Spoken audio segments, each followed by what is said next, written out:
जय माता दी। धार्मिक मत है कि शारदीय नवरात्रि के तीसरे दिन श्रद्धा भाव से माँ चंद्रघंटा की उपासना करने से साधक की सभी मनोकामनाएं यथाशीघ्र पूर्ण होती हैं। साथ ही घर में सुख समृद्धि और खुशहाली आती है। अगर आप भी माँ चंद्रघंटा की कृपा के भागी बनना चाहते हैं तो विधि पूर्वक माँ की पूजा उपासना करें। साथ ही पूजा के समय व्रत कथा का पाठ अवश्य करें। शारदीय नवरात्रि के तीसरे दिन माँ चंद्रघंटा की पूजा अर्चना की जाती है। साथ ही उनके निमित्त व्रत उपवास रखा जाता है। सनातन शास्त्रों में निहित है कि माँ ममता की सागर हैं। उनकी महिमा निराली है। अपने भक्तों का उद्धार करती हैं और दुष्टों का संहार करती हैं। धार्मिक मत है कि शारदीय नवरात्रि के तीसरे दिन श्रद्धा भाव से माँ चंद्रघंटा की उपासना करने से साधक की सभी मनोकामनाएं यथाशीघ्र पूर्ण होती हैं। अगर आप भी माँ चंद्रघंटा की कृपा के भागी बनना चाहते हैं तो विधि पूर्वक माँ की पूजा उपासना करें। साथ ही पूजा के समय व्रत कथा का पाठ अवश्य करें। व्रत कथा। चिरकाल में महिषासुर नामक असुर का आतंक बढ़ गया था। उसके आतंक से तीनों लोक में हाहाकार मच गया था। भगवान द्वारा प्रदत्त अतुल बल से महिषासुर बहुत शक्तिशाली बन गया था। वह शक्ति का दुरुपयोग कर स्वर्ग पर अपना आधिपत्य जमाना चाह रहा था। इस प्रयास में वह लगभग सफल भी हो गया था।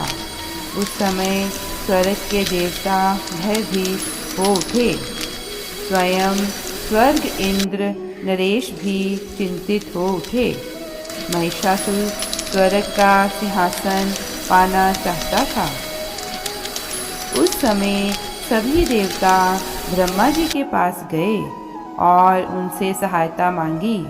ब्रह्मा जी बोले, वर्तमान समय में तो महिषासुर को परास्त करना आसान नहीं है। इसके लिए हम सभी को महादेव की शरण में जाना पड़ेगा। उस समय सभी देवता सबसे पहले जगत के पालनहार भगवान विष्णु के पास गए और उनसे सहमति लेकर सभी महादेव के पास कैलाश पहुँचे। स्वर्ग नरेश इंद्र ने आप बीती महादेव को सुनाई। स्वर्ग नरेश इंद्र की बात सुन महादेव क्रोधित होकर बोले, महिषासुर अपने बल का गलत तरीके से प्रयोग कर रहा है। इसके लिए उसे अवश्य दंड मिलेगा। उस समय भगवान विष्णु और ब्रह्मा जी भी क्रोधित हो उठे और उनके क्रोध से एक तेज प्रकट हुई। यह तेज यानी ऊर्जा उनके मुख से प्रकट हुई। इसी ऊर्जा से एक देवी प्रकट हुई। उस समय भगवान शिव ने देवी माँ को अपना त्रिशूल दिया। भगवान विष्णु ने अपना सुदर्शन चक्र दिया। स्वर्ग नरेश इंद्र ने घंटा प्रदान किया। इस प्रकार सभी देवताओं ने देवी माँ को अपने अस्त्र शस्त्र दिए। तब माँ चंद्रघंटा ने त्रिदेव से अनुमति लेकर महिषासुर को युद्ध के लिए ललकारा। शास्त्रों में निहित है कि कालांतर में माँ चंद्रघंटा और महिषासुर के मध्य भीषण युद्ध हुआ। इस युद्ध में माँ के प्रहार के सामने महिषासुर टिक ना सका। उस समय महिषासुर का वध कर माँ ने तीनों लोकों की रक्षा की। तीनों लोकों में माँ के जयकारे गूंजने लगे। कालांतर से माँ चंद्रघंटा की पूजा उपासना की जाती है। माँ अपने भक्तों के सभी दुख हर लेती है, साथ ही सुख, समृद्धि और शांति प्रदान करती हैं। अतः साधक श्रद्धा भाव से शारदीय नवरात्रि के तीसरे दिन माँ चंद्रघंटा की उपासना करते हैं। नवरात्रि के तीसरे दिन माँ दुर्गा के चंद्रघंटा स्वरूप की पूजा का विधान है। माँ चंद्रघंटा सिंह की सवारी करती हैं।